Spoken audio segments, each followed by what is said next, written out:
Run by this clock. Welcome to the Professional and Vocational Licensing Virtual Board Meeting. When the meeting begins momentarily, the chair will take a roll call, explain any specific rules for this particular board, and then move to public comment. The name of the board member will appear on the bottom left-hand corner of your screen. For instance, this is board member Y, and this is board member E. Public testimony will be accepted at the beginning of the meeting and before each agenda item. You can indicate that you are ready to testify by clicking on the Raise Hand button being circled by the mouse on your screen now. At the appropriate time, the board will recognize you to speak and ask you to unmute your mic as shown here. Again, public testimony will be accepted at the beginning of the meeting and before each agenda item. Public attendees will not be able to unmute their microphone until recognized by the board. Public attendees who are recognized to testify will be asked to identify themselves by name and their affiliated organization if applicable. Please mute your microphone when you are finished speaking as a courtesy to others and members of the board. Public attendees will not be able to unmute themselves after the testimony is completed unless recognized again after raising their hand. At some point during the meeting, the board may choose to move into executive session. When the board moves into executive session, the board members' microphones and video feeds will be turned off, and a similar screen as you see now will be displayed. When the board returns from executive session, their microphones will be turned on as well as their video cameras. Welcome again to the Professional and Vocational Licensing Virtual Board Meeting. At this time, the chair will call the meeting to order and take a roll call, as well as explain any additional rules that may be specific to this board. Okay, we're on. Good morning, everyone. Thank you for attending today's meeting. I'm going to have Christy Duarte read some information regarding internet access to the virtual meeting. Okay. Internet access. To view the meeting and provide live oral testimony, please use the link at the top of the agenda. You'll be asked to enter your name. The board requests that you enter your full name, but you may use a pseudonym or other identifier if you wish to remain anonymous. You will also be asked for an email address. You may fill in this field with any entry in an email format, e.g. *** at *** Your microphone will be automatically muted. When the chairperson asks for public testimony, you may click the raise hand button found on your Zoom screen to indicate that you wish to testify about that agenda item. The chairperson will individually enable each testifier to unmute their microphone. When recognized by the chairperson, please unmute your microphone before speaking and mute your microphone after you finish speaking. Phone access. If you cannot get internet access, you may get audio-only access by calling the Zoom phone number listed at the top on the agenda. Upon dialing the number, you will be prompted to enter the meeting ID, which is also listed at the top of the agenda. After entering the meeting ID, you'll be asked to either enter your panelist number or wait to be admitted into the meeting. You will not have a panelist number, so please wait until you are admitted into the meeting. When the chairperson asks for public testimony, you may indicate you want to testify by entering star and then 9 on your phone's keypad. After entering star and then 9, a voice prompt will let you know that the host of the meeting has been notified. When recognized by the chairperson, you may unmute yourself by pressing star and then 6 on your phone. A voice prompt will let you know that you are unmuted. Once you are finished speaking, please enter star and then 6 again to mute yourself. For both internet and phone access, when testifying, you will be asked to identify yourself and the organization, if any, that you represent. Each testifier will be limited to 5 minutes of testimony per agenda item. If connection to the meeting is lost for more than 30 minutes, the meeting will be continued on a specified date and time. This information will be provided on the board's website. Instructions to attend State of Hawaii virtual board meetings may be found online. Thank you. All right, obviously, we don't have a chairperson yet, so, I will be, facilitating the meeting. Let me take roll before we, establish quorum. But before we do that, I just want to make a brief announcement. Since Sky Connolly, CPM from Maui, resigned at the last meeting, we have, the director has appointed Whitney Harrelson to replace her, who is a CPM from Maui County. We wanted representation from all the counties if possible. Anyways, go. Let me take roll. Whitney Harrelson, Here, aloha. Christy Duarte, Here. Leah Hatcher, Yes, here. Rachel, Here. Leah, Minton, Here. and Pua. Aloha. What? Here. Oh, yeah. So those of you attending virtually, can you confirm that you are alone in a non-public place? Leah, I'm alone and in a non-public place. Leah Hatcher, I'm alone and in a non-public place. Whitney, I am alone in a non-public place. and Pua. I have my grandpa here and I'm in my auntie's house, which is not a public space. Can they hear your computer though? Yes.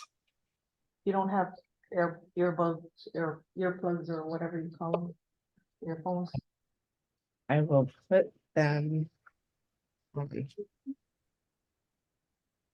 I'm just saying, maybe if we have to go into executive session, you might have to use that, yeah. But for Okay. now, it's okay, okay? For now, it's okay.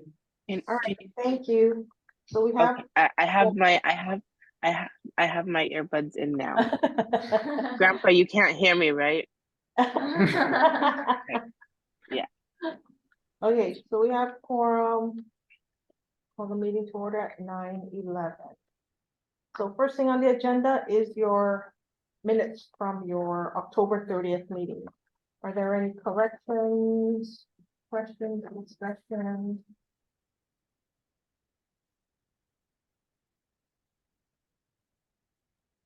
They looked good to me, thank you.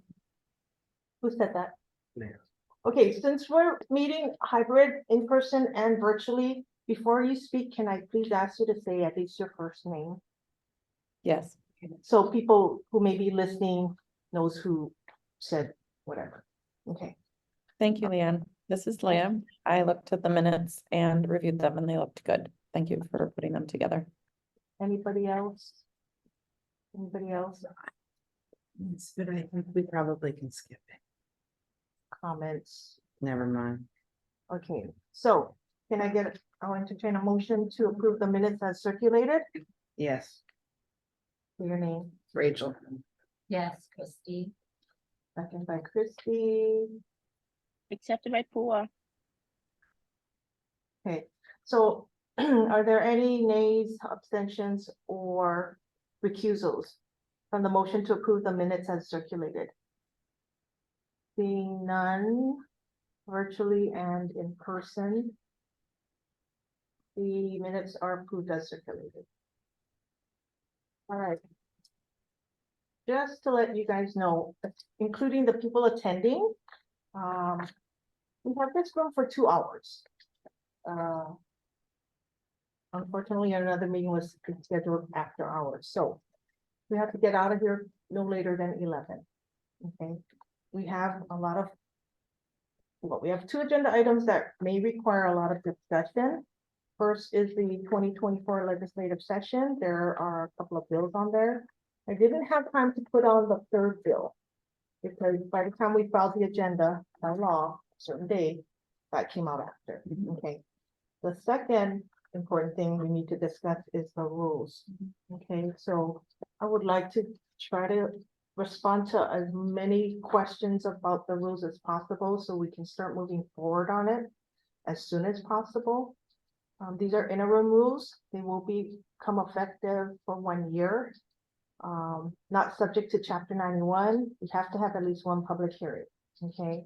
But we forego everything else. So if we can get these rules out as soon as possible, it'll be in effect for 1 year. However, that does not preclude you from continuing to work on it. You know, if something's not working or if the law changes or something, to enhance your rules, okay, or clarify it in your rules, I'm sorry. All right, so for people who are in attendance, we will try to make sure that you are able to provide testimony. We normally limit your testimony to 5 minutes, but I will have to move on to the next agenda item if we go over a certain time, because we need to discuss the rules. Okay. All right. So the first up is for the 2024 legislative session, House Bill 1698 relating to home births.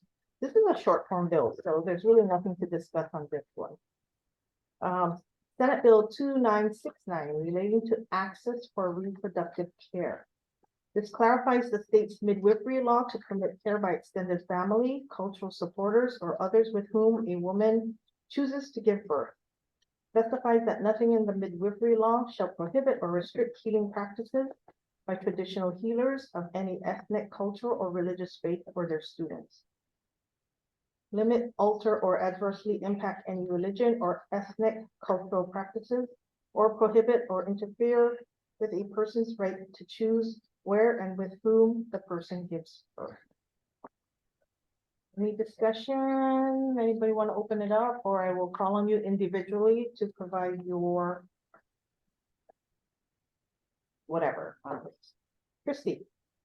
Okay, I'll go quickly. So the companion bill to SB 2969 is HB 2649. And something very important to note is the Attorney General letter that has been shared recently, and providing clarifications on those who do need a license to be able to continue to provide the care that they do. And so I'll start with that. Unless the statute is fixed using, you know, this bill as a means to fix the issue that the Attorney General letter brought to our attention, the majority who are providing collaborative care with everyone, including licensed midwives, are criminalized by the midwifery definition, leaving licensed midwives one of the only care providers, not the only, but it just has taken away a whole community. Doulas, lactation consultants, if they do not have a license, childbirth educators, birth attendants, grandparents with or without compensation. There's just a whole bunch of stuff that can be addressed using this bill. So just want to give you a quick memory lane trip in 2 minutes. So it was clear by the language in the preamble of 2019 SB 1033 that the legislature intended to, quote, enact statutes that will incorporate all birth practitioners and allow them to practice to the fullest extent under the law, end quote. That has still not happened. Every year, members of the task force have said something. Every year, we have had a bill. Why hasn't it passed? Task force recommendations were made to the legislature to, number one, incorporate all birth practitioners, and number two, continue to meet until June 30th, 2020, another 6 months to collaborate together with the community. These recommendations were introduced in SB 2428 by the CPH chair in 2020. So what happened? Well, the chair deferred and explained, quote, I had made a commitment that when the other bill passed and we got the report back from the auditor, that I was going to hear the bill whether I agreed with the auditor recommendations or not. And I needed to stay true to that, end quote. Then in 2022, the same senator deferred again, quote, Chair has a lot of experience with this issue and recommends we defer it indefinitely. It's just never going to be any happier medium than one currently in the statute in chair's opinion, end quote.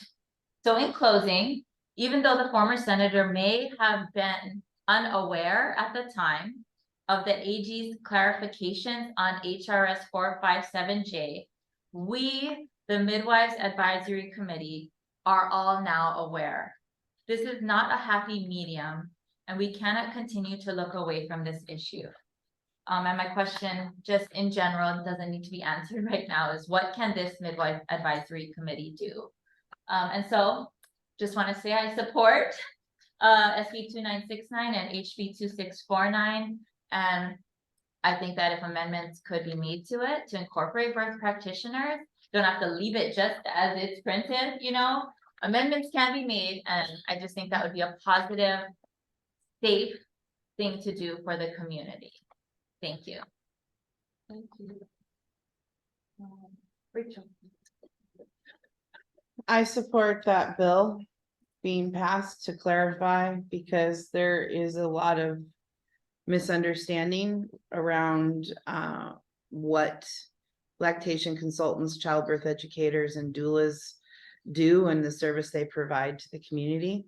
And I think that it was very much confused in the original bill, and it's really an oversight or a misunderstanding or a mistake that all of those people are being made illegal through the current law. So I feel like it's really important that that becomes clarified, because none of those people are practicing midwifery in any capacity. And the way it is now, like if you tell somebody, oh, you know, I really liked clary sage oil when I was in labor, you've now given them advice, and you're subject to the law, to be, you know, to penalties. And so there needs to be some sort of happy medium between like all or nothing. So I do support that the bill would clarify that. Thank you. All right. Leah Hatcher.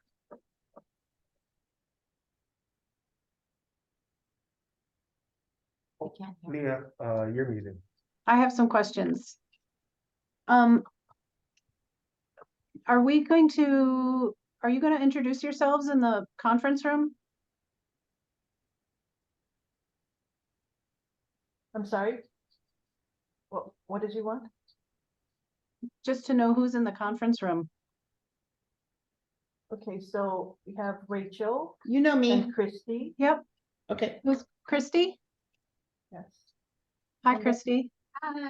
All right, and then we have Randy Hole, who is a new executive officer. You have myself, Leanne Tashima, the executive officer.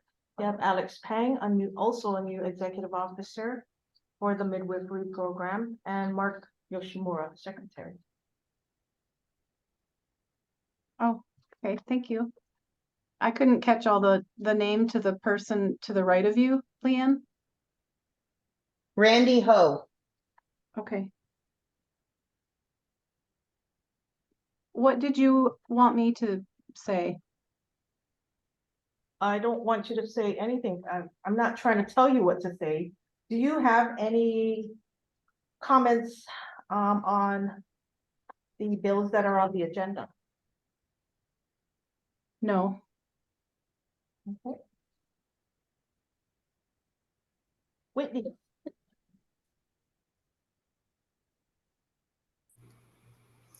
I support these bills. I do think that Act 32 left a lot of folks vulnerable to being criminalized. And we really need to clarify that to prevent the state from doing undue harm. And so, yeah, I support it. Thank you. What? Aloha. I support both of these bills because, like supporting what everyone else said, that Act 32 criminalized so many people, and this is also a continuation problem since the erection of the Kingdom of Hawaii in 1860 for a group of Kahuna La'au Lapa'au. My great fifth 5th-generation great grandfather also was trying to protest and are not protest, but just want to be acknowledged alongside Western medical doctors. And so they, and a group of 24 other Kahuna La'au Lapa'au wrote 100 pages to the Board of Health, proclaiming that Hawaiian medicine, the traditional healing, can actually help save the epidemics that were happening in that time era. And again, they were pushed aside. Their very studious documentation was just put inside of a drawer and not actually disseminated to the people and hundreds of thousands of Hawaiians were killed on behalf of that negligence. And so this is a repeating of history with this bill that we're on the board for, that very just limiting people, making only one people protected. Two types of the licensed midwives are the only ones that are protected in this law. Again, we've seen since the beginning of, in the 1800s that this is something that needs to be stopped. And for some reason, it continues to be perpetuated. So every generation, another act comes up to criminalize people that do not fit into specific, really small vernaculars of licensure. And so these two laws that are the ones that were on the agenda, these ones will actually start to make something different in history. What we've been trying to say all this time, that there's many different ways to heal people and to help our community, and we need to stop this insanity of making only a really small group of people be the protected people. We are in a maternal health crisis where Native Hawaiians and Pacific Islanders die 450% more than ethnic whites. And this bill will actually help to actually solve this problem versus continue to perpetuate it and inflame it. Cool. That's all. And then Leah Minton.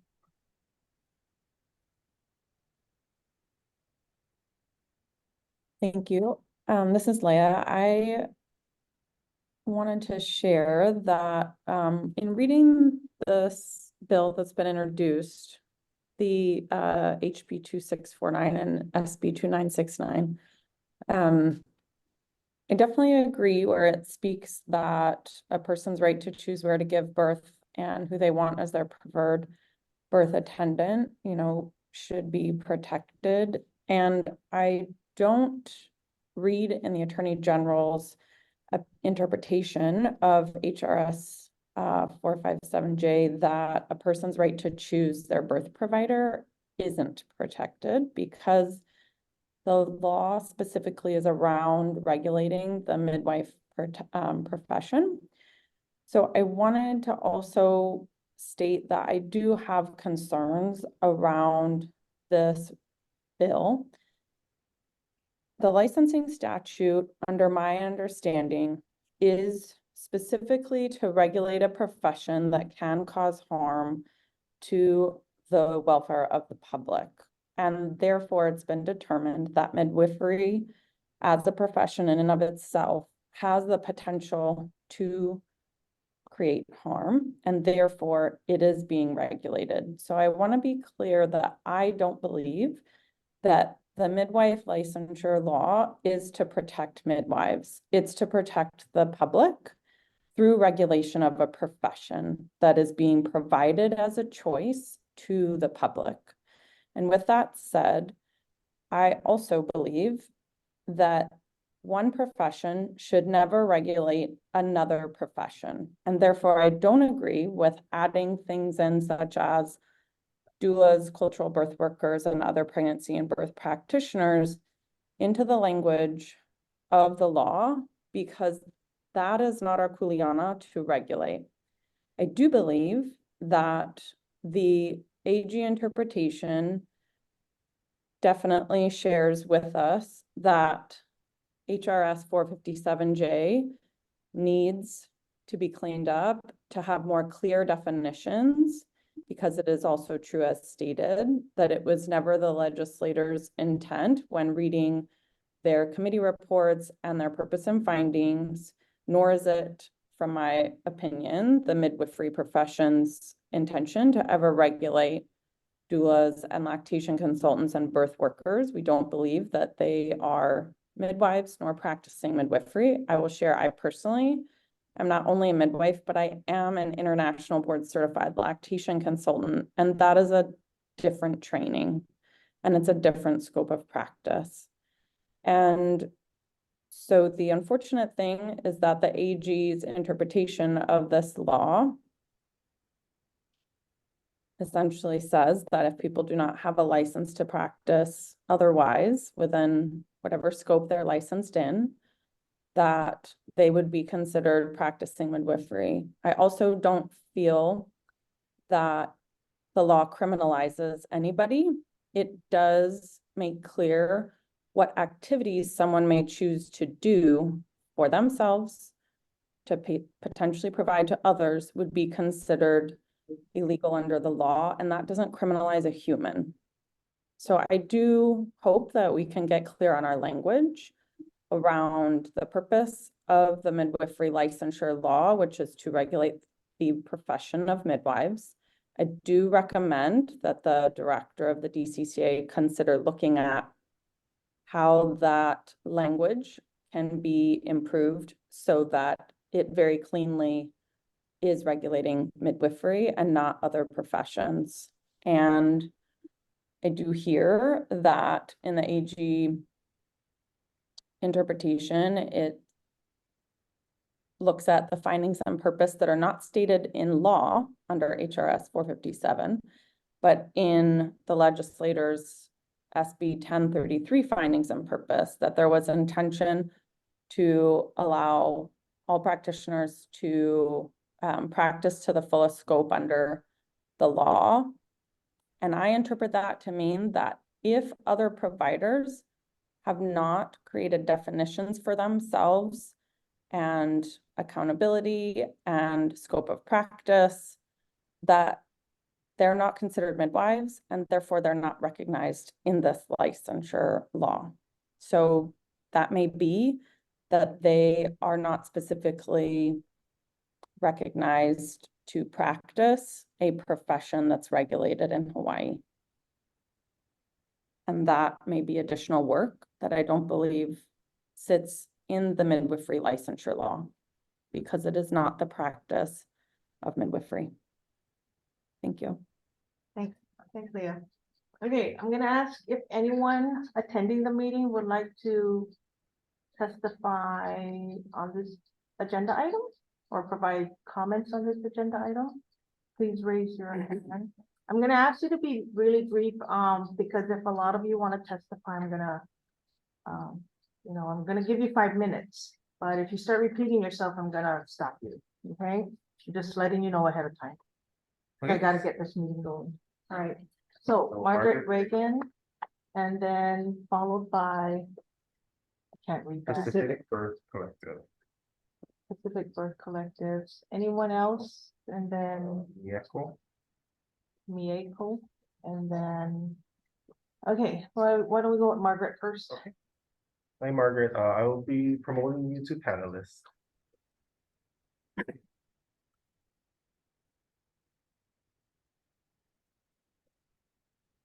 I'm gonna also ask anyone who's testifying as an attendee that you please submit your written testimony to me within a week, because I need to do the minutes, and I'm telling you, it's just really difficult to play the recording over and over and over again to take to do my minutes. So please, if you know you're going to testify ahead of time, please have something written up and provide that to me, or you risk the chance that I misinterpreted what you were saying on the video. Okay. All right, Margaret, go ahead. Oh, Margaret, you're muted. Muted. Aloha, mahalo for this opportunity to comment on the proposed bill. The very first line under findings and purpose, my commentary is very specific. The very first line under the findings and purpose, it does involve a number of different other practitioners that practice outside of midwifery So I'm in support of Leia's comment that she's concerned about integrating these other types of practitioners into regulation. I do feel that the bill could benefit from clarification as far as other providers that practice outside of midwifery. And I have shared my commentary with some other advocates for this bill, and I welcome conversation around it because the bill does definitely need amending. And I'm glad that that we're continuing to try to address the details of the bill. So primarily that's my comment, that the bill is regarding the practice of midwives that will be licensed and regulated through the midwifery program. And the exemption portion of the bill could benefit from further clarification, those two things. Thank you. Thank you. All right, next is, Pacific Birth Collective. Yeah. So I will be promoting you to panelist. can you please state your name? They're moving over. What do they call it? Pacific Birth Collective. Maui. Hi. Hold on, One second. Sorry. you're in an echo. Thank you for having me. I also just want to say that Lenny. Hold on. Can you state your name for the record, please? Can you guys hear me? Yeah, I need you to state your name, please. This is Kiana Rowley. I'm testifying on behalf of Pacific Birth Collective. And I also want to say that I'm with Lenny Teal, who's also on the call on another device, and she's trying to raise her hand, but it's not working on her iPad.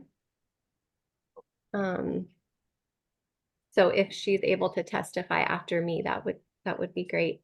Our testimony is that as a organization who serves women in Maui County, especially after the fires, offering all different types of services to many women who are deeply impacted by the fires, including accessing services through our professional directory, which includes a huge range of practitioners, as well as our community birth project, where we assist families in paying for services that as an organization who is pro-choice in wanting women to have expanded access to all different types of services, especially for women in our community who are experiencing really terrible health outcomes, which has been compounded since the fires, that it's deeply concerning that our practitioners are now facing a fear of persecution and this space of unknown in terms of how they're going to be impacted by legislation. And we absolutely support a pathway to licensure, and we rely on our licensed midwives and are working towards more integration with our out-of-hospital community to be able to smoothly transfer. And with this interpretation of HB 955, or sorry, HRS 457J, we fear that the compounding impacts on our most vulnerable women who are already struggling to find care, even within the medical community, because we have so few medical providers, that if they choose a different setting or a different provider, not only can they not get prenatal care, but now it impacts transports, and transports into the hospital are already so difficult because we don't have a strong relationship between even our licensed providers. And so it puts everyone in a very tricky situation. How do we navigate this as an organization who's offering these services and continue to provide support to our community that needs it? So we absolutely support clarification and collaboration, and that every provider deserves the right to be able to support their community free of persecution, and that every mother deserves the right to choose who and where and with whom she gives birth. And if she needs to go into the hospital for any reason, that she can be open and honest and bring her support team with her to be able to receive the care that she needs in a respectful way without being afraid of putting her care team at risk. Thank you. Is it okay if if Laulani testifies on my screen? He's with you right now? Laulani Teal. Is she with you right now in person? I can't hear anything. Oh, I can't. Is your audio? I can't hear anything. Sorry. I don't know what I'm saying. Turn my audio back on, I turned it off. Sorry. She wants to know if Laulani's in the room with you now. Sorry. Yes, I couldn't hear that. Sorry. Can you say it one more time? Is Laulani in the room with you now? She is. She's right here. Right here. Right here. Okay, sorry, now let me turn it on.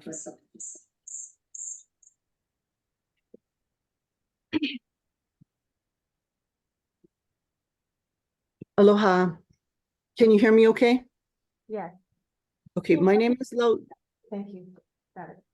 Okay, aloha.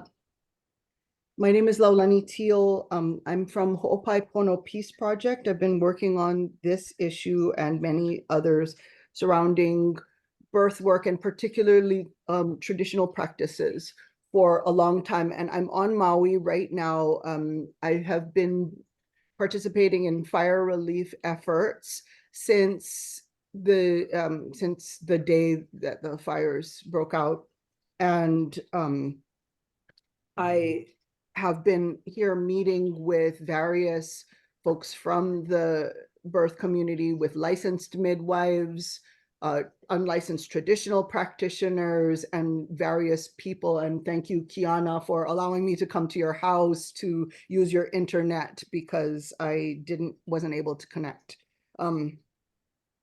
I want to, under the circumstances, what I'm hearing in the community is that they are very, very concerned about this Attorney General opinion. And that goes for licensed midwives who are affected because their students who are not MEC accredited, not in MEC accredited schooling, are affected because their assistants, their cultural assistants are affected. You know, as you can see, the AG does not protect cultural, has stated that they're not looking to protect cultural practitioners by default, which means that they would be up to defend their constitutional rights in court, where they would probably win, but that's not a good protection. Therefore, what I'd like to do at this time is, and I've emailed this in testimony, and I'm sorry it was late testimony, but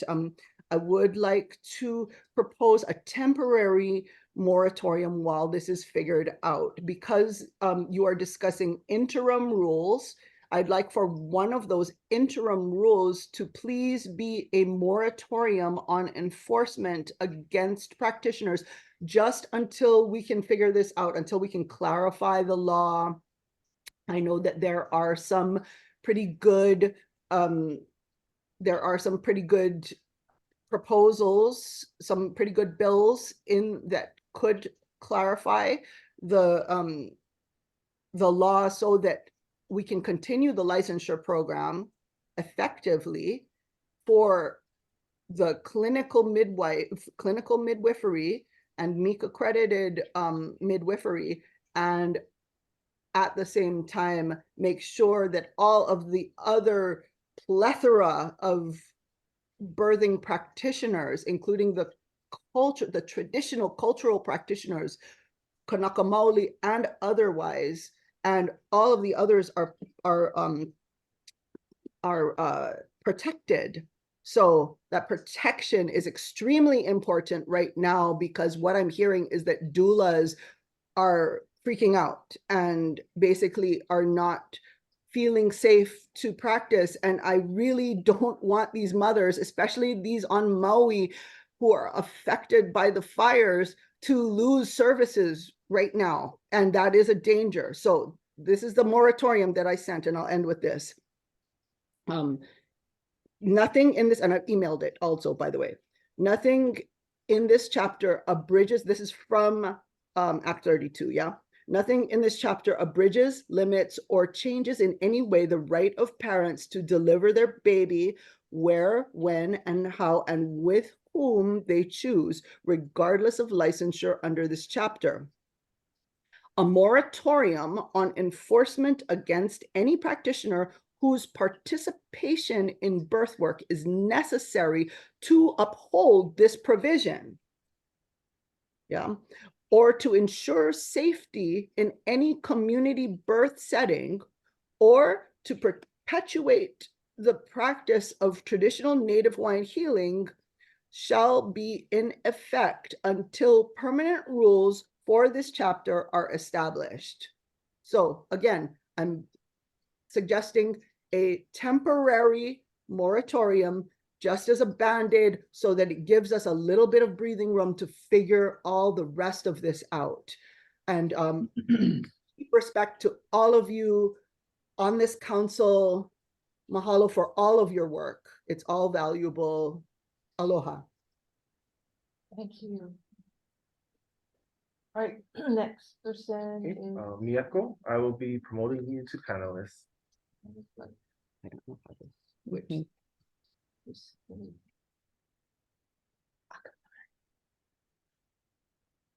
that I can understand.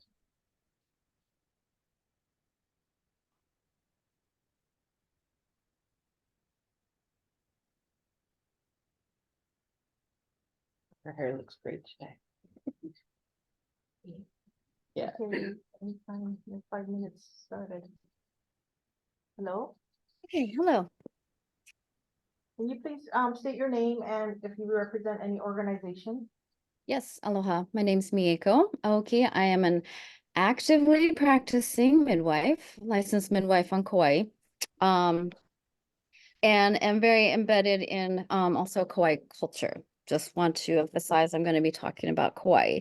So I do believe, like, I understand that licensing a profession is, licensing a profession. However, the goal and the core purpose is obviously to protect the public. And so to protect the public, which means to also, I believe the public, the people are based on culture, and they need to be, the Kauai culture, rural culture need to be protected. And we have several birth attendants that I know of that practice, that support families to give birth in rural areas that other actually licensed midwives have, excluding myself, have, in my opinion, unethically made people move out of their home to have births. And people live there every single day in the rural parts of Kauai that mainly known as the bridge, the Hanalei Bridge, where there is the access to and from there. There is no ambulance that will go past the bridge. There's no landing pads of the helicopters or anything like that, just to clarify. But there's hundreds of people that live back there. That's their culture, and they choose to birth there with their choice in their birth attendants. And there's with this the AG letter, the Attorney General's letter, stating clearly that it not only criminalizes family members, extended family members, who are one of the main supporters in this area of support, we have to not let that happen. That's not okay. First of all, because you are not protecting the rural culture of Kauai by taking that away. I don't know.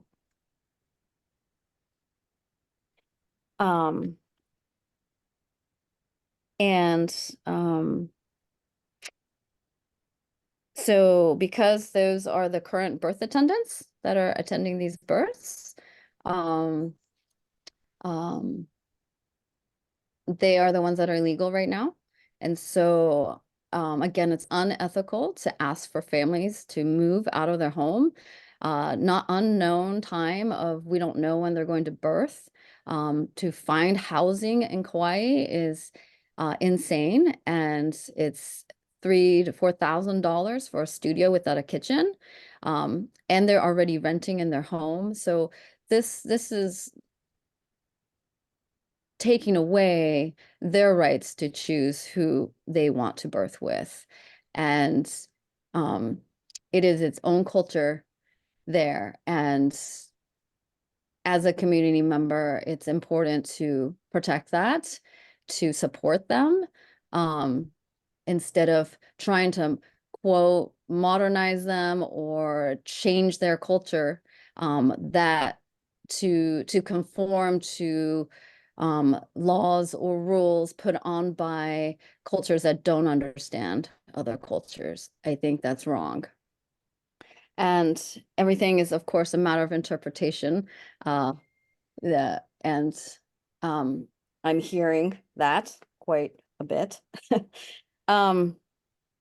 It's going to create more barrier to access to care if we don't pass and support SB 2969 and HB 2649 and listen to the Attorney General as well. And I'm tired of, I'm happy to talk to our community members and to give them full disclosure. There's so much misleading information that is publicized, and we need to also stop that. Okay. So, All right, your time's up. Is there anyone else attending who would like to address the committee on this agenda item? Okay, seeing none, we're gonna move on. Okay. Daniela Martinez raised her hand. And two more people. Okay, I'm sorry, you're not gonna have the whole 5 minutes because I have to stop this discussion at 10 o'clock. So, the first person. Daniela, I will promote you to panelist.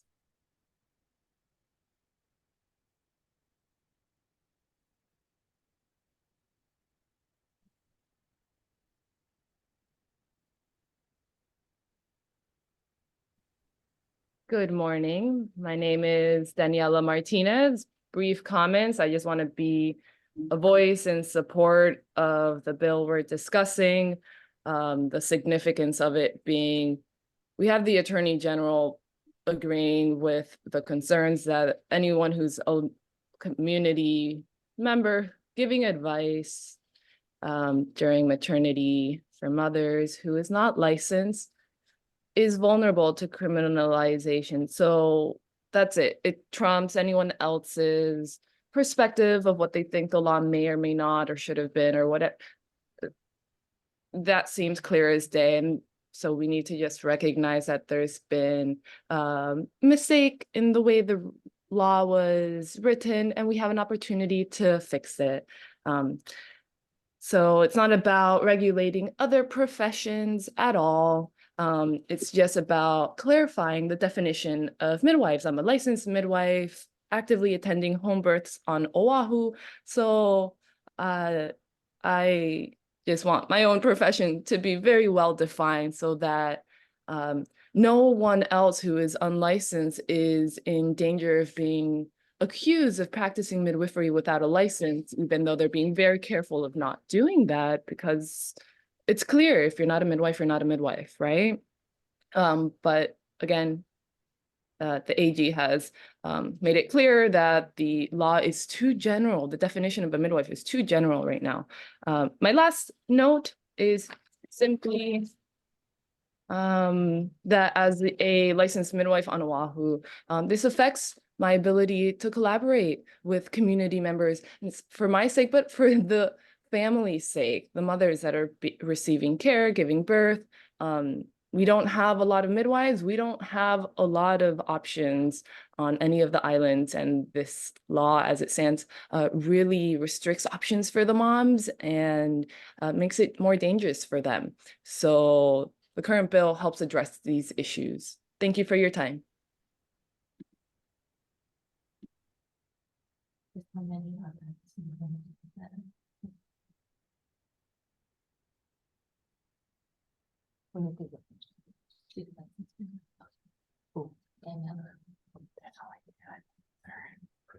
Next person.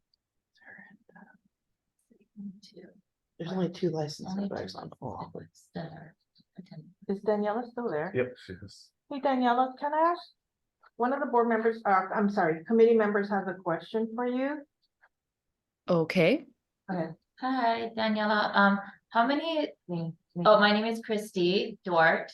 And I was wondering how many licensed midwives are attending births on Oahu, if you know.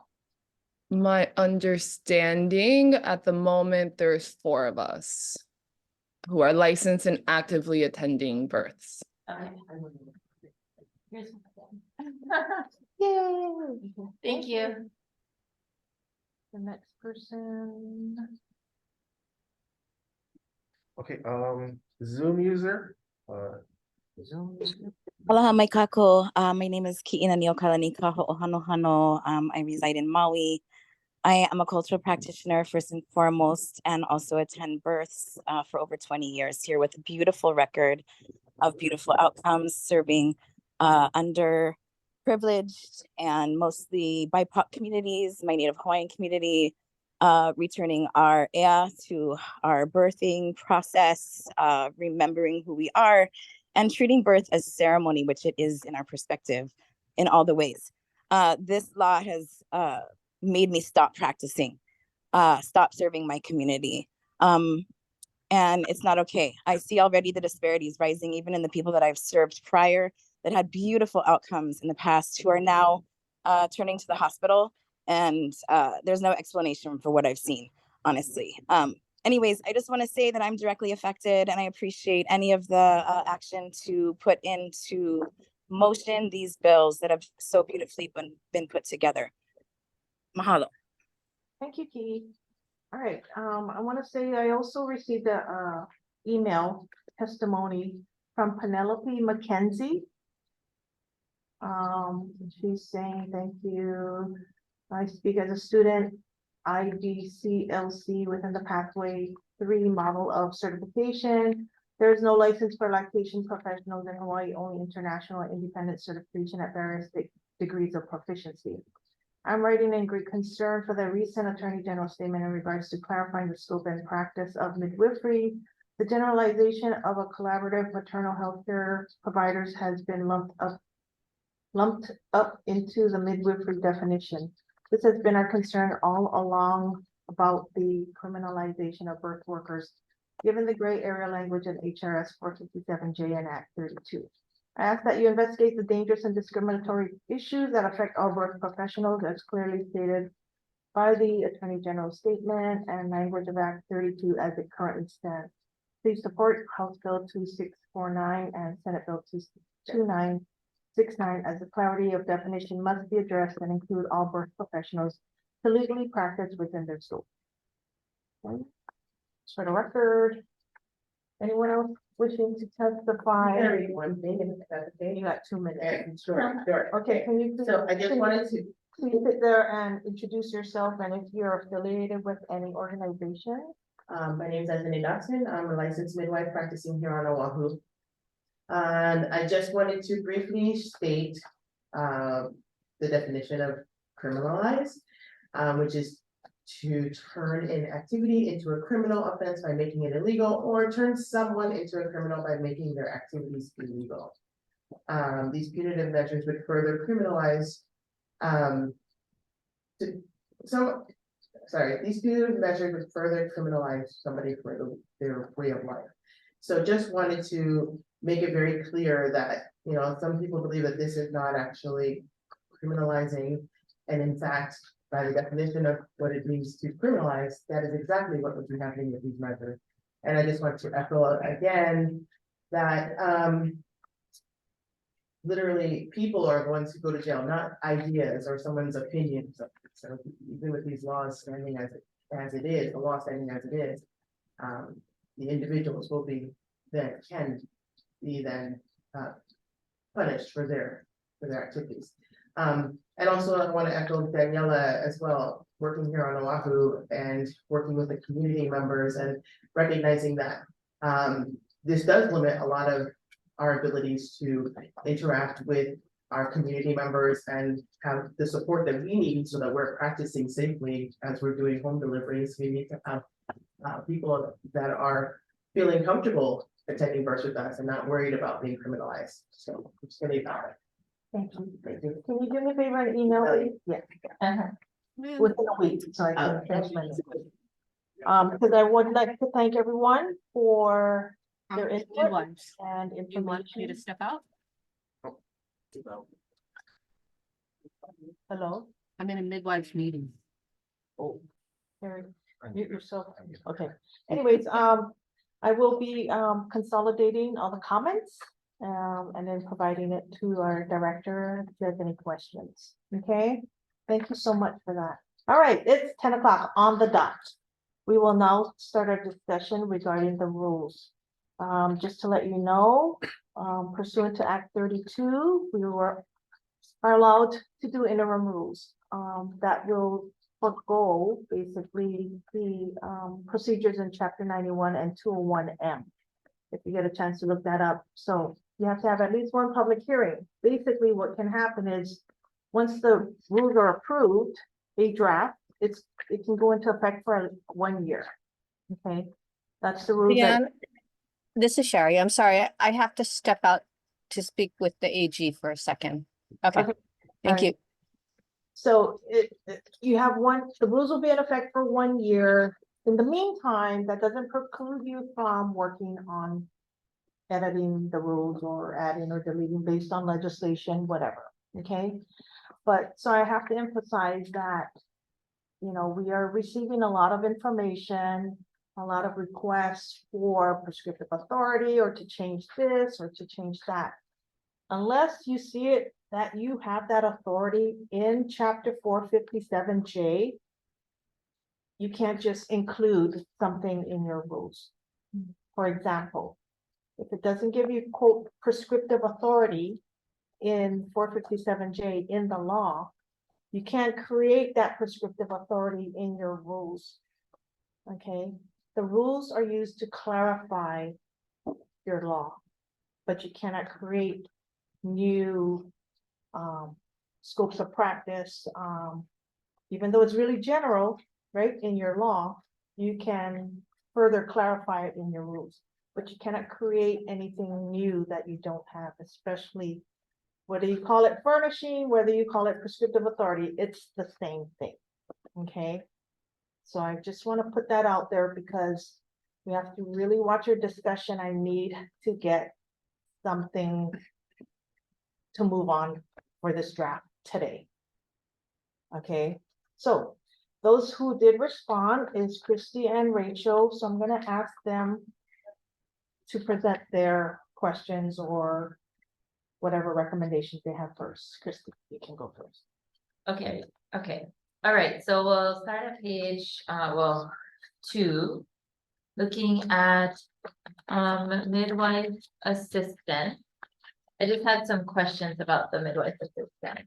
So the language for the definition of midwife assistant, I might be wrong, but when it reads like, it means a person who has limited training and functions and performs basic administrative, clerical and midwife technical supportive services for a licensed midwife or certified nurse midwife.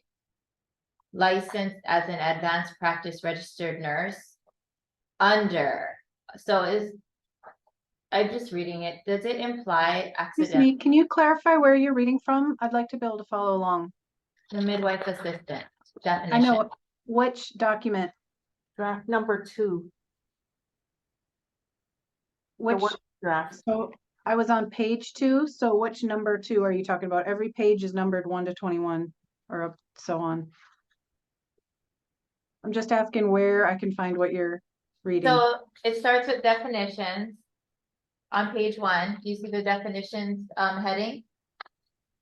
The new packet we just got in the mail. Yeah, I know, there's lots of documents in that packet. I'm looking at a bill for an act SB number 2969. Is that what we're looking at? Go past that. We're done It's with next. that. We're proud with that. Well, It says that's its own staple Mac package. working draft number 2. The working draft. Okay, thank you. That's Yeah. what I needed to know. So section 16 definitions, if you turn to the second page, we're on midwife assistant. Okay. So I just had 2 questions. One question is, why is the certified nurse midwife in here to have a midwife assistant? Like, do they get a midwife assistant in their roles? And if not, is that why they're in this role, to get a midwife assistant? Or does that need to be in there, the certified nurse midwife, rather just this is for the licensed midwife? So it's the CM and the CPM. So you'd like to take out or certified nurse midwife licensed as an advanced practice registered nurse. Yeah, because I didn't know why they're in this chapter to get, or this rules to receive a midwife assistant. Well, they're saying if the certified nurse midwife is assisting. Oh, The- I see. So the CNM would be under the direct supervision of a licensed midwife. I believe that's what that's Let's not implying. use acronyms with. So the Oh. certified nurse midwife, Rachel is clarifying that actually the way the language is, which was my second concern, is that the certified nurse midwife licensed as an advanced practice registered nurse is under the direct supervision Of a of a license. licensed midwife, meaning, No. okay, so do we need to amend that language? Okay, so wait, so your question, so this separates licensed midwife, which is a CM or a CPM, or a certified nurse midwife, right? Mhm. So in this section, it looks like what you're pointing out is you're questioning why certified nurse midwife is included in this definition to allow them to use a midwife assistant. Is that the intent, to allow them to use? No, that's your question, right? Yes, Okay. that's one question. And I somewhat agree with you that certified nurse midwives should not be mentioned in this. Because they're exempt, Yeah, okay? So including them as who they can use, what they can do, their practice is already defined Yeah. in 457 HRS. So I would somewhat agree with you, question why they're included in here when they're exempt, that they are still allowed to use a midwife assistant. right. So could it be read? Midwife assistant means a person who has limited training and functions and performs basic administrative, clerical, and midwife technical supportive services under the direct supervision of a licensed midwife. Doesn't say under the direct You supervision. skip to the end. Just take out that Oh, I part see about what the CNM or certified nurse midwife. This is Leah. Yes. I just have a clarifying question. My understanding is, just for this process we're about to go through, I just wanted to get a little more clear.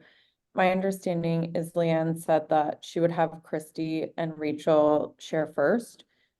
And so I don't know if this is where we're gonna have discussion or if the rest of us just, wait until we're called on. And I'm clarifying because it sounds like we're about to get into places Okay, where Leah, then do I you don't want have- to waste time do to you come have back and do it do again. you have feedback on what we're about to do is delete reference to certified nurse midwives under this definition?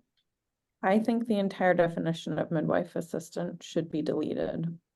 The What whole, What I can tell you is that historically, this has come up in other states. And California defines this because they actually provide a form of regulation for a midwife assistant in the way that certified nurse assistants have a form of regulation in the state. And there is no program for midwife assistant here. And we don't require licensure, for example, for a medical assistant, nor is it defined in the physician's licensure chapter. wait, And stop. I'm gonna have to stop you right there. Okay, so when I'm reading this again, the definition has nothing to do with midwifery. Well, Right. technical support services. Limited training and I- function performed. I think it's related in wait. defining a midwife. Basic administrative, clerical, and midwife technical support services. What is midwife technical support services? Yeah. so that's defined further down in right underneath midwife. Leah assistant. Hatcher, do you utilize a midwife assistant? Yes, I do too. Okay. Whitney, do you utilize a Yes. midwife assistant? So those who utilize a midwife assistant, I want you to look at this definition. I agree with the definition as long as we go from for a licensed midwife under the direct supervision of a licensed. Okay, so your recommendation is to delete reference to certified nurse. Correct. Leah Minton, do you utilize do you utilize a midwife assistant? So all providers have assistants. That And we does don't any of call these things my define assistant. in midwife assistant? So I'm trying to answer this question in this way. What's the difference of a midwife assistant than a medical assistant than a nursing assistant? And this is why I don't think that we need to define it in admin rules, because we don't regulate that profession. And now we're trying to say that a midwife assistant is a different human than a medical assistant, which is different than a nursing assistant, when it's not a regulated. Okay, so, Everybody uses an assistant. okay, but this is a midwife assistant with specific duties under the supervision of a licensed midwife. Right, So- so that means that if somebody has training as a medical assistant, they went to school and they have their certificate as a medical assistant, then their name just becomes midwife assistant when they work for a licensed midwife. If not they're, what that if says. they're defining, if they're performing anything in the definition. Okay, so I think this is where the issue is. If some midwife assistant, because we take out this definition and they're carrying out the orders, are under the supervision of a licensed midwife, and then someone says, hey, you're doing midwifery, you're acting under the scope of practice as a midwife. No, but and then this definition no longer exists. How are they gonna defend themselves from saying, I'm working with Whitney Harrelson as her assistant? So I think that it's a great question and I understand the intent. My question is, why do we have concern that an assistant would ever be considered to be practicing midwifery when we don't believe that a medical assistant is practicing medicine by taking a blood pressure? I'm not gonna compare that with a medical assistant because of the way the midwives' laws are written. And with this the current bills being introduced for clarification, I think it's different. I think it's different. Okay, it's different. What I hear you saying is it's different because the midwifery definition is unclear at this time and too broad. So with that said, I agree at this time that this definition can remain. What I will say is that in taking out the having an assistant under a CNM Hmm. for the certified nurse midwives that are attending a birth in the community. How is that assistant under them?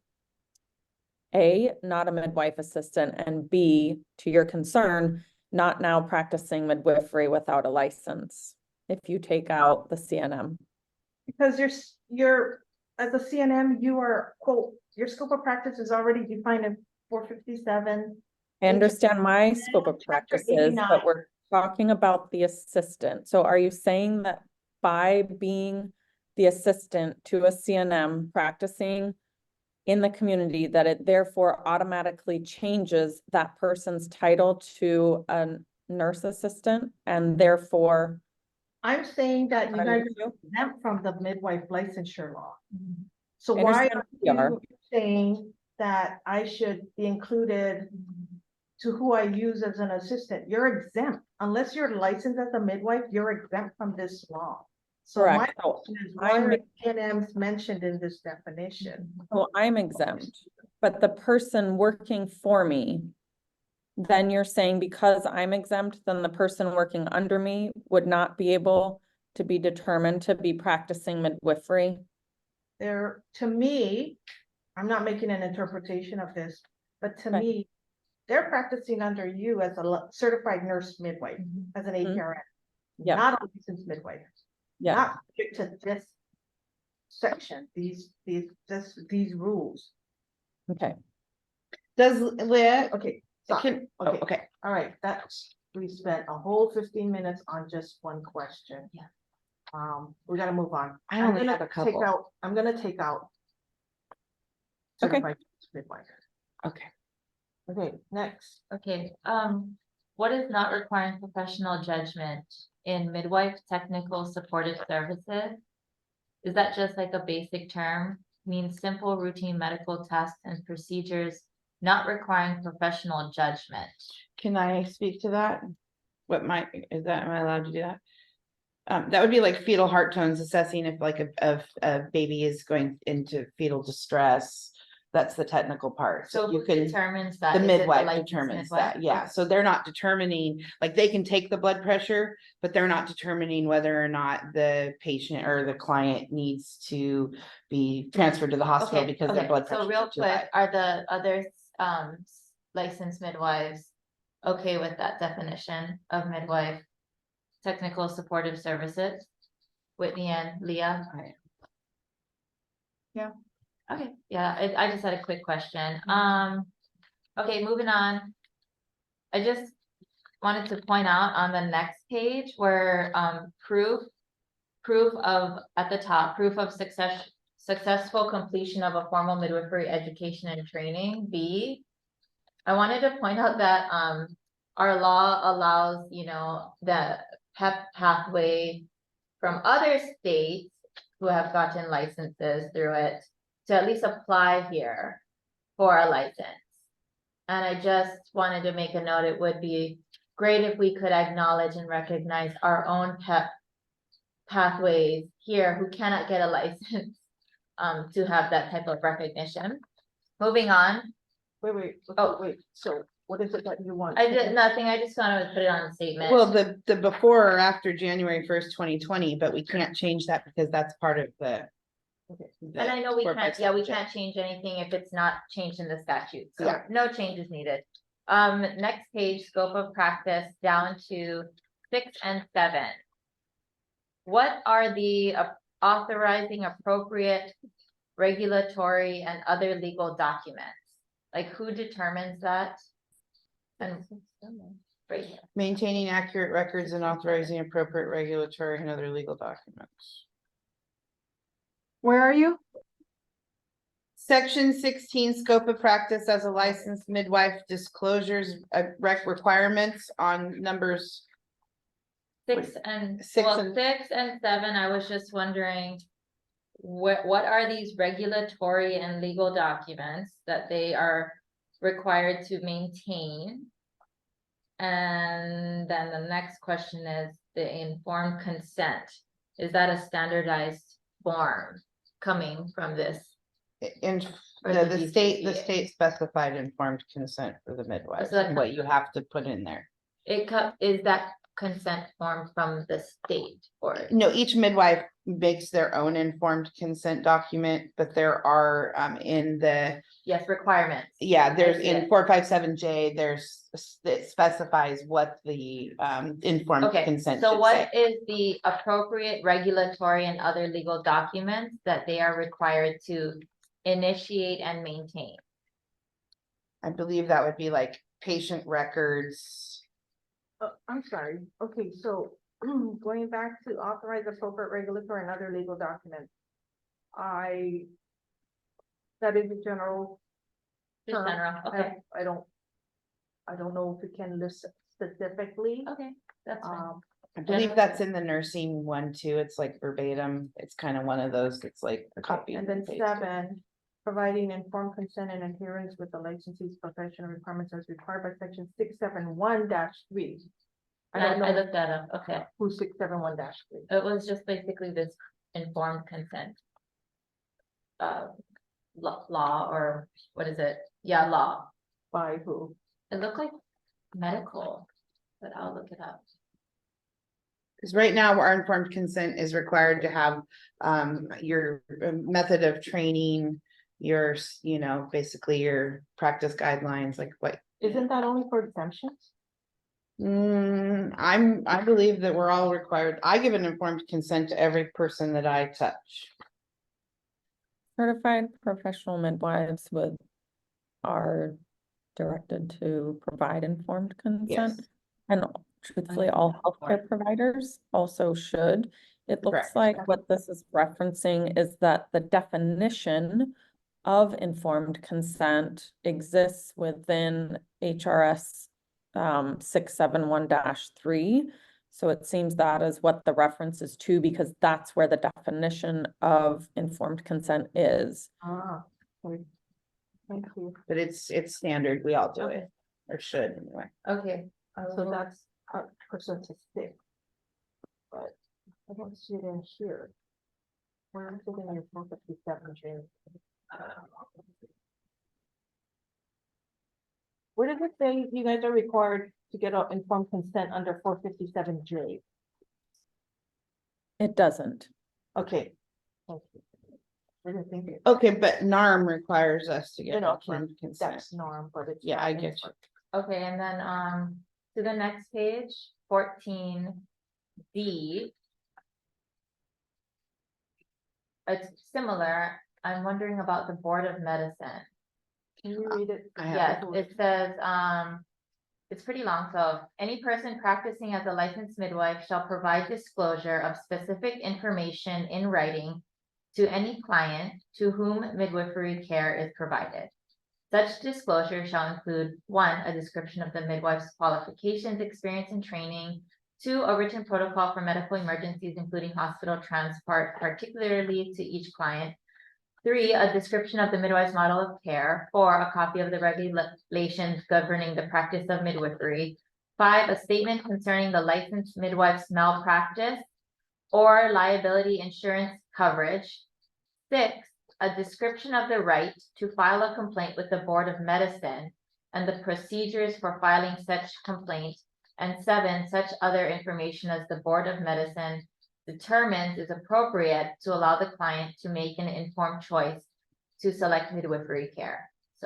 So I have a comment immediately to resolve your question. Can you say your name first, Leah, please? Sorry, this is Leah.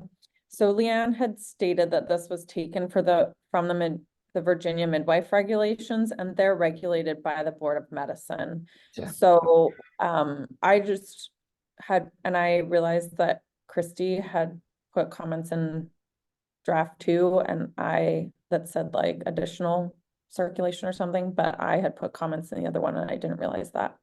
So my recommendation for that is just to change it to something like the DCCA Regulating Industries Complaints Office, and the second part of that Board of Medicine, the second one is changed to Director of DCCA. I agree with that. Yeah. Thank you, Rachel, Leah. I agree. Because I was like, you know that this was taken from the Yeah, Virginia yeah, laws, yeah, but- that's so great. You can change it, Okay. so thank you, Leah, for bringing that up. All right, moving, to I the have those changes in the comments of the document. Okay, go for it. Okay, 16E. This is in regards to care provided by licensed midwives requirements. If a mother or baby's guardian refuses assistance from appropriate licensed healthcare providers or the 911 emergency, the licensed midwife shall continually urge the mother or baby's guardian to transfer care to an appropriate licensed healthcare provider and may continue to provide care to save a life, provided that the licensed midwife shall only perform actions within the licensed midwife's technical ability. And I was wanting to talk about the statement that says shall continually urge the mother. It's my understanding that EMT cannot force care, so they have you sign a waiver. Is there some type of option for a licensed midwife of signing a waiver so they don't have to continually urge the mother? 16E subsection. I recommended change to that sentence. Go ahead, Rachel. Oh, well, I understand, Rachel here. Well, I understand that seems like it's annoying. I've been in a transport situation where the mother was refusing to transport, and I don't particularly find anything wrong with this personally. How about other Whitney and Anybody else? Yeah. I wonder how we define continually urge, you know, like, are you how sure would we? you don't want to go? Probably through a waiver, like the waiver would release the continually urging. Can I speak? A documented, oh, go ahead, Leah. I think that in transfer situations, when emergency care is necessary, they're an evolving situation that's constantly changing. So I think that continually urge is appropriate. I'd also just like to know how to be able to comment, because it seems like people are just commenting at random, and I'd like to know Okay, so. how to make that possible. This was all emailed and mailed to you guys after the last meeting to provide comments and recommendations. So the reason I'm calling on Christy and Rachel next is because I received their comments via email. Okay, so as far as I know, they're the only two that provided me, because they reviewed it, with their recommendations. Whitney just started, so I she's excused. Leah Minton, you said you already provided comments. I need to see those comments so that we can share it with the rest of the group. Okay, so that was the instructions. They're not nilly-willy just looking at it right now and just making comments on it. They reviewed it previously. So that's why I want to make it perfectly clear. They're going first because they showed me they reviewed it. Okay. And they forwarded that to me. So go ahead. Okay, thank you for the clarification. If I want to say something, what do I do? You will have, if you have any comments on what they're talking about, you can raise your hand or just say your name and we'll call on you. Okay, thanks. This is Leah. Okay, Can I comment to that, the topic at hand. So I just wanted to clarify, Leanne, I put all my comments in the drive that was shared with, so they're all documented there. Okay. So to the portion Mhm. that Christy brought up and that Rachel commented on as well. Because A, B, C, D, and E are all kind of connected, I'll just briefly state that I did actually recommend moving D up to B, and then D up to C, because then it kind of follows essentially that then if we're in an urgent transport. So I have those comments in the document, but I did suggest potential edits to E, which is if the client or client's guardian declines assistance from appropriate licensed healthcare providers, because that may not be in the immediate transport system, right? It may just be as a referral. Or the 911 emergency system, the licensed midwife shall ensure a release of liability is signed by the client or client's guardian once evidence-based education, verbal or written, has been provided to the client or client's guardian regarding their condition that is outside of the licensed midwife's scope of practice, what the recommended standard of care is for the condition, what services or resources the client can access from the other licensed healthcare provider or facility, and what evidence-based outcomes the licensed midwife anticipates the client may experience if they transfer care versus remain with the licensed midwife. The licensed midwife may continue to provide care to save a client's life, provided that the licensed midwife shall only provide care that is within the licensee's scope of practice pursuant to this chapter. Okay, I'm gonna have to take a look, at that, but it sounds like there's That's there. I'm just letting you know it's there. And Uh-huh. also fine with what is there. I do recommend changing the word refuses to declines, but I'm also fine with the sentence that's there because I do understand being So you in. emailed that OneDrive to me? You emailed the OneDrive to me? Or I commented in the OneDrive that was shared with us in the document where you asked questions as well. hold on, It's hold on. okay. Cause I don't have it. And Okay. so I'm gonna have to look for it. But doesn't that seem like a lot to do in an emergency?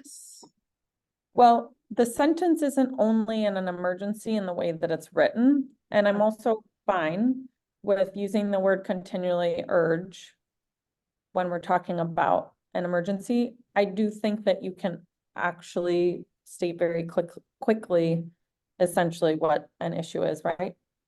It appears that you have preeclampsia that is outside of my scope that can result in these life-threatening situations. If we get you to a hospital, they can provide you this care.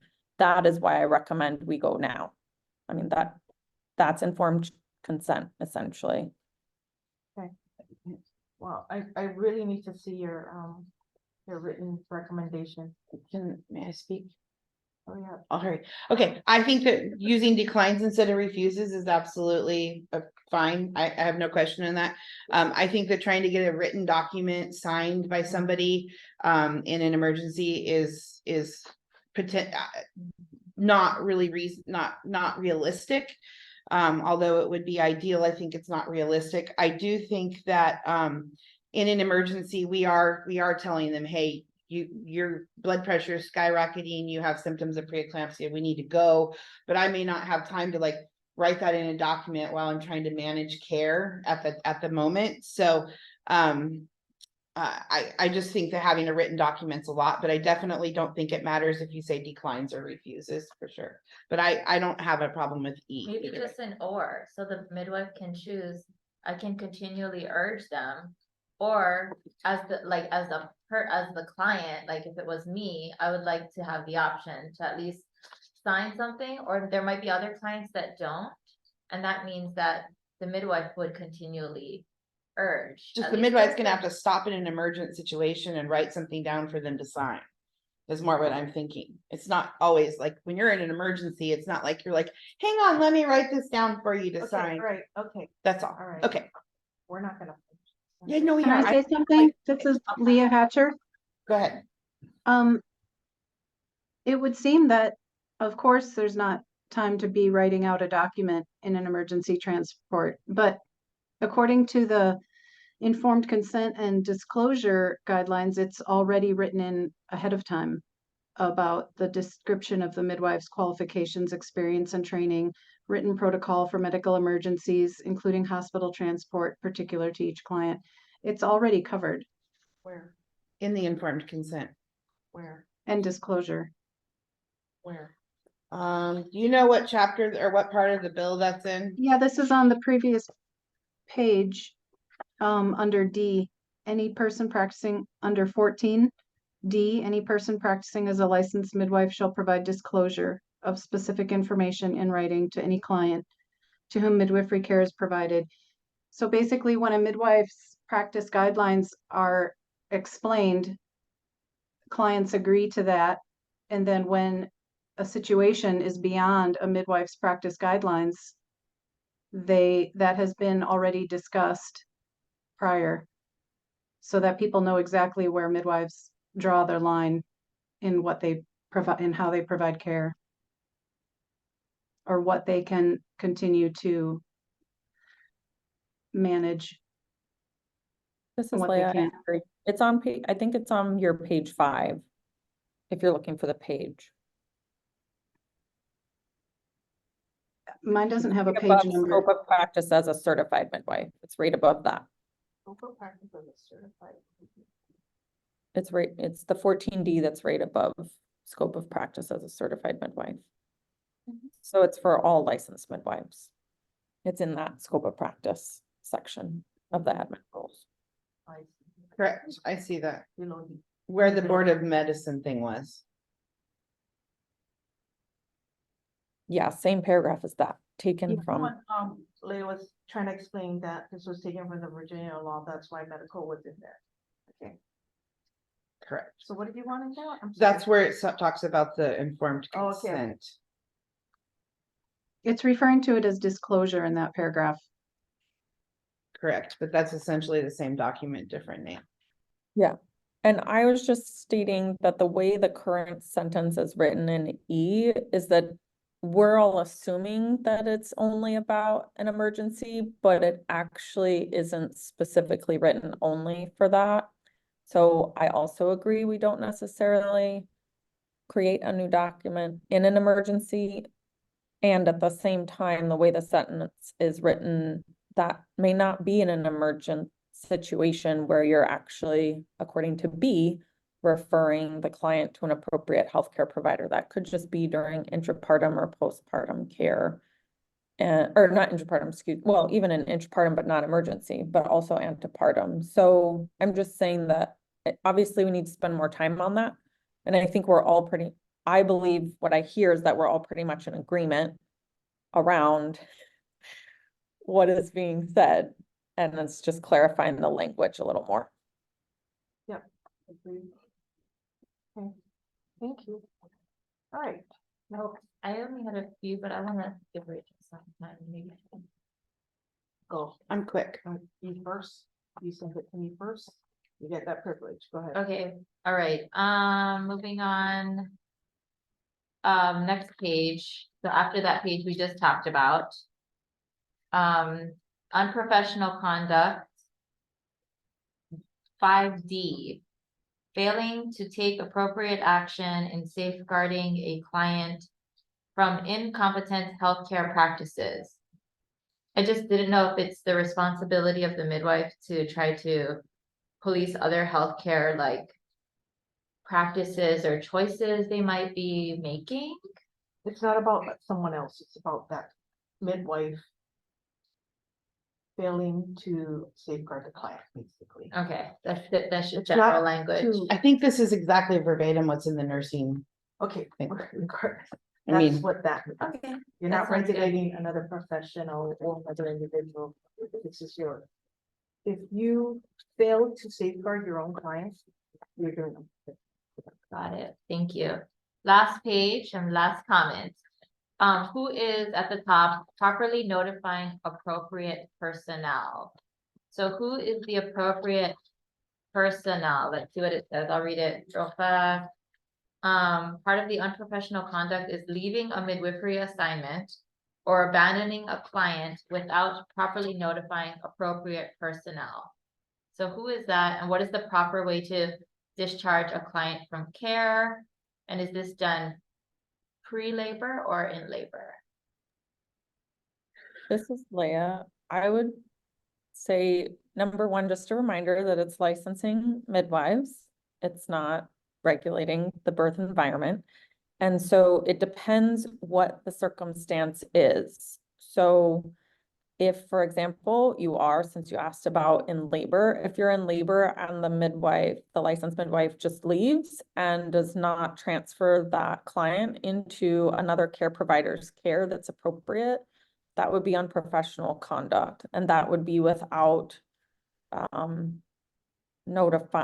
properly notifying appropriate personnel. That also could be if you're just there, you know, in prenatal care as their provider, and then you just are not responding to them, not communicating with them, not showing up to the appointments you've made with them, not notifying them that you've discharged them from your care, then you have not provided them, you know, transfer of care to another provider. So I think it depends on the circumstances that you are leaving them in unprofessionally. So basically, it's about abandoning your client. So this again was taken from other laws and rules. So if you want to just take out, it says leaving a midwifery assignment or abandoning a client, period. Yeah, That's fine with that. Mm-hmm. Leave the rest of that. And that's it. All right. Thank you. So Okay, I want to say overall, I'm really thrilled with this. This was way better than I was expecting, and I want to thank all of you guys for all of your hard work. So my suggestions are first page definitions. Community birth setting means a birth center, home birth, or location within the community. I just want you all to remember the home birth, or excuse me, the birth center part of that. And then I would like to flip to it would be 1, 2, 3, 4, page 5. Under number 12, admitting it, this is under the scope of practice for the certified midwife. Admitting and discharging clients for inpatient care at facilities licensed in the state as hospitals or birth centers. So I feel that the birth centers should include CPMs. All of the states that have, I mean, the majority of the states that have certified professional midwife licensure allow certified professional midwives to own and operate free and independent community birthing centers. And so if I was to open a birth center, I, according to this, would need to find a certified midwife or doctor or certified nurse midwife to both admit and discharge my clients, which doesn't work. So I just feel like the birth center discharge and admittance should include the CPM and not just be limited to the CM. okay. And My understanding is birth centers are already regulated. Well, right, there's a law that was passed in 1988 that's out of date and was written before the midwives were put under the Board of Nursing, so it's obsolete. But at some point it's going to get fixed. Okay, so although it's obsolete, it's still on the books. So we don't regulate birthing centers or birth centers. We can't say who can own a birth center. We can't say who can run a birth center. But you can say who can admit and discharge from a birth center? If they have requirements for that already, regardless of what you put in. The certified midwife, it didn't even exist in 1988. So then that doesn't work for them either because there was no such thing. So that should be stricken then. The birth center should be stricken. No, it can stay in there, but we cannot dictate who can admit or who cannot admit. But we're saying that the CM can, the certified midwife can in this chapter. This is Leah. Can I Yes. just clarify something really quick? So I'm unsure, Rachel.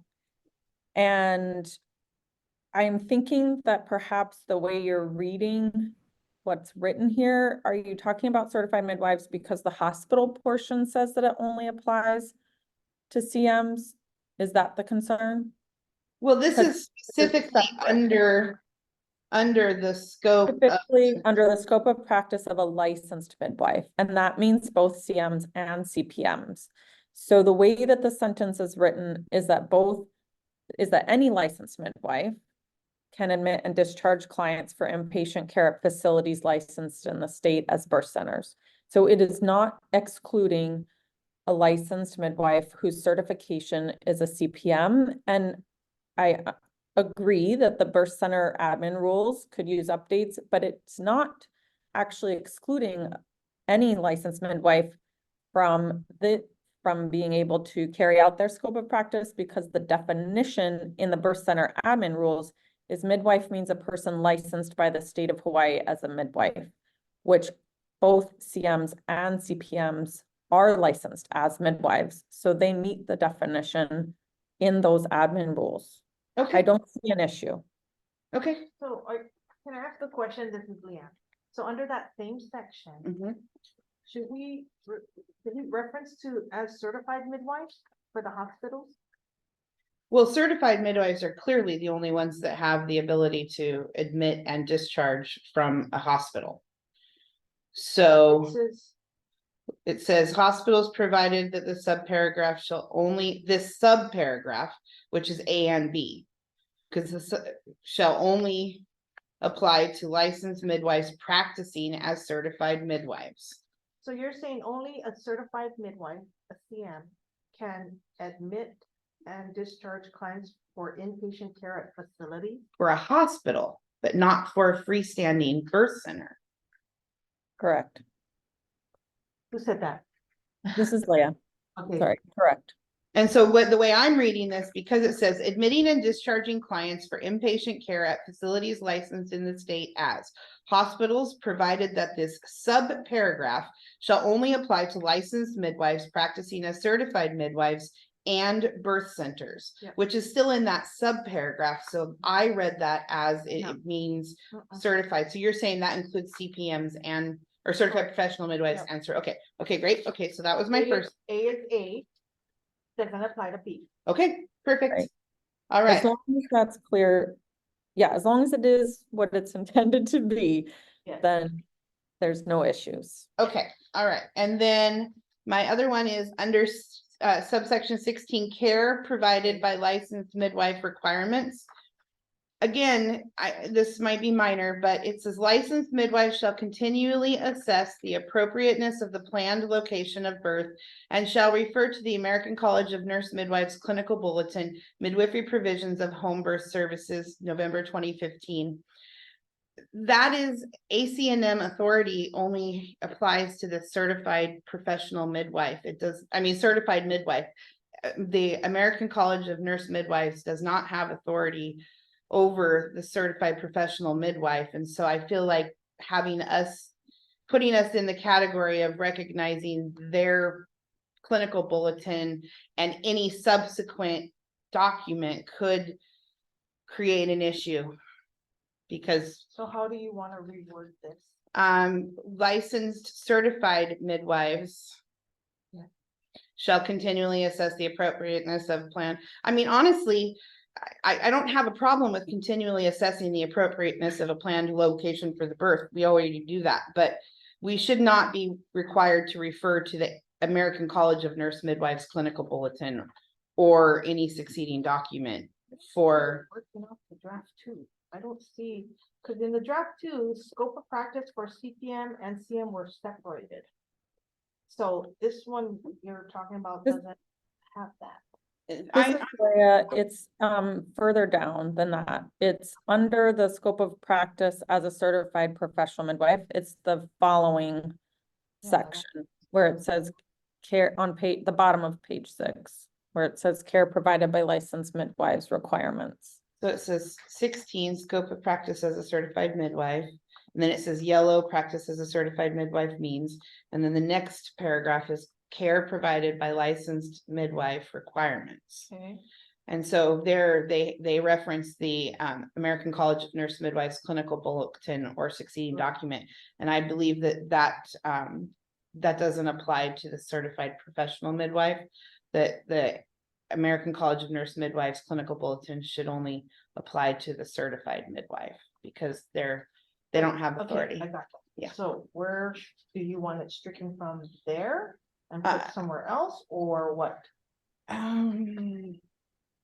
And the certified midwife, you could just say licensed midwife shall continually assess the appropriateness of the planned location of birth, and certified midwives shall refer to the American College of Nurse Midwives Clinical Bulletin, Midwifery Provisions of Home Birth Services. That would fix that whole thing. We're just specifying that the certified midwives are required to follow the American College of Nurse Midwives recommendations. And that was it. That's all I have to say. Can I comment on that one? This is Leah Hatcher.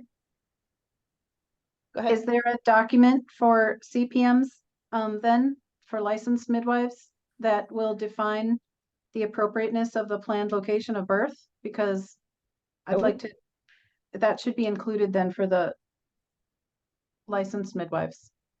I'm happy to research that and see if I can come up with something, but it's called common sense. So this is Leah, and I just wanted to echo and answer Leah Hatcher's question.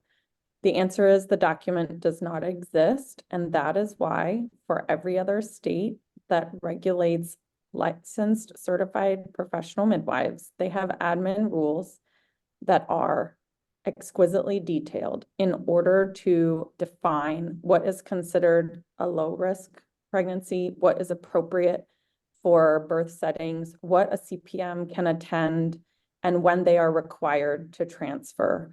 And what I can tell you is that in historically many rounds of discussions, that because the American College of Nurse Midwives has this bulletin, which is specific to the profession of midwifery, with which this statute regulates the profession of midwifery, that document then defines what it states are different conditions in pregnancy and what the recommended but not required birth setting is for that.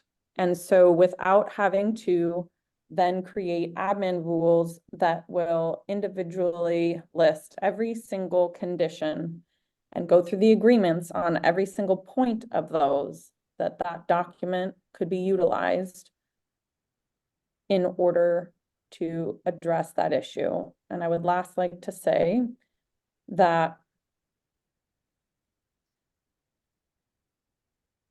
the certified professional midwives do not have a specific document that defines, for example, what hypertension is and what preeclampsia is and what the standard of care is during those conditions.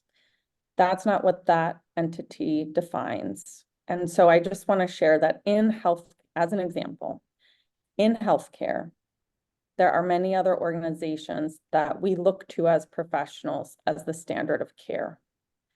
And I do believe that having a document that is specifically about the home birth environment or community birth environment, as well as written by a midwife organization that is speaking about midwifery practice, is a good document to look at and not strike from one conversation, because it will open up a lot of work for this. Okay, we have 9 minutes. Rachel just finished hers. Leah, you're gonna send me yours, Whitney, you just started. I don't know, Chloe, do you have anything off the top of your head that you wanna just discuss in regards to draft 2, the working draft? Like, No, you very thorough. okay. I think we have to take another look at this to make sure it applies to Hawaii and not Virginia. I think there's a lot of confusion going on with those things. Leah Hatcher, if you could send me, I will, okay, so what I'll do is I'll try to consolidate what was discussed today into draft 3. I will email you that Word document. You make any comments or recommendations via track changes, or I will not accept it. Okay. And then you email that back to me so I can provide it to the rest of the committee members. Do not email them directly, you go through me, okay? I will try to get that done. I have 2 more board meetings this week, so I will try to get that done this week. But if not, you will be getting it next week, okay? And then, Leah, Leah Minton, if you could send me yours somehow, so I can incorporate. Yeah, I think I can download it directly out of the drive and then just email it to you. Sorry, I apologize, I misunderstood. I thought I was just supposed to comment within the drive. I apologize. Because I'm old, I don't know how to do that. I don't either. I would probably need some guidance on how to comment directly into the document. That seemed really If I send intimidating you to the me. Word document, if I email you the Word document, you can't open it up and then review it via track changes and make your edits on that? It's I'm Google. just saying it's you know, it's like, it's intimidating. That's all I said. It would just be nice to have a little assistance in doing that. If you want to get a hold of me, I can help you. If I have teenagers, they taught me how. I can do it. I just didn't realize that not doing it discluded me from commenting. So it shows In Google Doc. in the This is- Word. Oh, in the Word. Yeah, in the Word doc, when you open it up, you can, if yours has review, it says track changes, click on that. So anytime you type something to amend that document, it'll show up as a track change. Okay. So I can see clearly what changes you made. Okay, I know it's so much fun to see. And you can also include a comment if you have to, a question or a comment. Okay. This is Leah. I know we're short on time. Leanne, can I just clarify one thing? Because I'm unsure if Shari Wong needs to address it before we get into the discussion of it in the future. I am here. Thank you for thinking of me. I had several highlighted questions on my draft of the rules, and I can discuss with Leanne separately. I didn't want to take up your meeting time about or intrude on your comments. So I heard what the discussion was, and I'll raise my comments with Leanne. She'll wrap it all up, I think, in her draft 3. Okay, I did have one specific one that I wanted to highlight is that on page 5 under the scope of practice as a licensed midwife disclosure requirements, number 13, it does talk about peer review. And so my comment was, what would we need to do in order to ensure that there are protections so that peer review cannot be discovered? My understanding is that currently peer review is only protected under Hawaii Revised Statutes 435E, physicians and surgeons cooperative indemnity. Would we need peer review written into the Hawaii Revised Statute 457J, or could this be defined and addressed within administrative rules? Thank you for the clarification. So I just wanted to bring up the importance of non-discoverability for peer review, and if that's something that this committee and administrative rules are able to address, and if if Shari, if you could, not saying, specifically today, but if that could be looked into to understand how to address that in order to ensure that peer review can be. I'm sorry, where is that in draft 2? So it's on page 5, which is the section of scope of practice as a licensed midwife disclosure requirements. And it's number 13 that says participating in joint and periodic evaluation of services rendered, such as peer review, including chart reviews, case reviews, client evaluations, and outcome of case statistics. It's right above number 14 that we talked a lot about. So it's the one right above it. Right, okay. Leah, do you know if there's something like that for the CPM offhand? If that's under the scope of the CM, is there? It's not under the scope of the CM, it's under the licensed midwife. So it's for both. Okay. It's for any Gotcha. licensed midwife, and just the issue for providers is ensuring that peer review is non-discoverable, because it is not supposed to be punitive and it is not supposed to be utilized against a provider in any case. It's supposed to be educational and a place of learning. And when it's discoverable, that is not what can happen. And what was the statute you mentioned that you said? 435E is the only place I could find peer review defined, but it's specific to the indemnity. 435? E. Yeah. E. Peer review is required for the CPM certification as well as ongoing. Okay. With our continuing education and peer review, we are required to provide proof of peer review, certain number of hours, and proof of continuing education when we certify and recertify for the certified professional midwife credential. So in essence, it's required for licensure, period. But I mean, it's also We already did. All right, is there anything else? So I will get a, try to consolidate another draft. This is Leah Hatcher. May I make a comment? I think I just would like to recommend that the documents be numbered as with page numbers. Yeah. That would be helpful for me. And me too. Thanks, follow along. So I'll do base numbering for that one. No, I will. So do we have another Okay, meeting? so about a month, March would be great for me. so March, beginning of March. Anytime in March. So March 7th is Thursday. That's my Board of Nursing meeting. So that would be March 7th, 6, 5.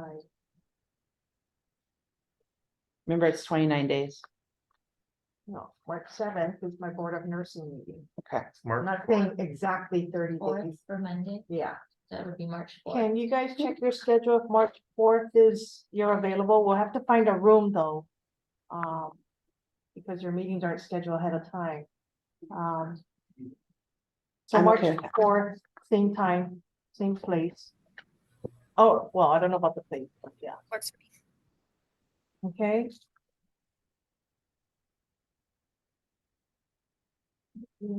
Right. 10:59, this meeting is adjourned. Thank you.